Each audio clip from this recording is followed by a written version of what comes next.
திருப்பி திருப்பி நான் சொல்லிகிட்டே இருக்க முடியாதுங்க. நான் எவ்வளோதான் நான் சொல்கிறது. சாரீ பிஸ்னஸுக்காண்டி தான் வாட்ஸ்அப் நம்பர் போட்டிருக்கேன், நான் சொல்கிறேன். திருப்பி திருப்பி எனக்கு ஒருத்தர் ரொம்ப டார்ச்சர் பண்ணிகிட்டே இருக்கிறாப்படி.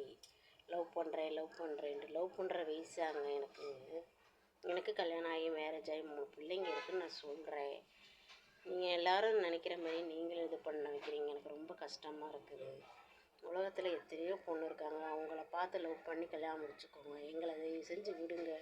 நாங்கள் எங்கள் வாழ்க்கையை பார்க்குறக்காண்டி நாங்கள் வீடியோ பண்ணிக்கிட்டு இருக்கிறோம். நீங்கள் வந்து எங்களை ரொம்ப இது பண்ணாதீங்க. எனக்கு ரொம்ப என்ன சொல்கிறதுனே தெரியல. அவர் வந்துட்டு ஓயாமல் நான் லவ் பண்ணுறேன், கல்யாணம் முடிச்சுக்கிறேன்னு ஃபோன் போடுறாங்க.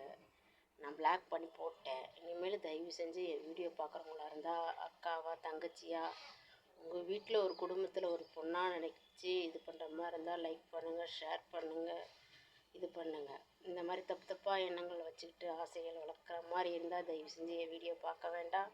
என் வீடியோக்கு லைக்கும் போட வேண்டாம், ஒன்றும் வேண்டாம். நான் என் பிசாட்டுக்கு இருப்பேன், நீங்கள் பிசாட்டு இருக்குங்க. வாழ போகிறது ஒரு லைஃபு, அது நல்லபடியாக வாழணும். அதனால் எல்லோரும் ஜென்ஸுக்கு புரிஞ்சுக்கோங்க. உங்கள் லைஃபு உங்கள் வாழ்க்கைன்னு இருக்கும், அதுக்குள்ளேயே இருங்க. நேற்று வந்து ஒருத்தவங்களுக்காண்டி லைஃபை தூக்கி போட வேண்டாம். கல்யாணம் ஆகாமல் இருந்தீங்கன்னா வேறு நல்ல பொண்ணை பார்த்து கல்யாணம் பண்ணுங்கள். எங்களுக்கு 3 பிள்ளைங்க இருக்குது. அதனால் எங்களெல்லாம் எதுவும் டிஸ்டர்ப் பண்ணாதீங்க, சரிங்களா? நான் சொல்லணும்னு தோணுச்சு சொன்னேன். இனிமேல் அந்த மாதிரி இருக்கிறவங்க என் வீடியோவை பார்க்க வேண்டாம், லைக் பண்ண வேண்டாம், வீடியோ விட்டே போயிடலாம். இல்லைன்னா நான் போகணுன்னா சொல்லுங்கள், நானும் போயிடுறேன். ஓகேவா?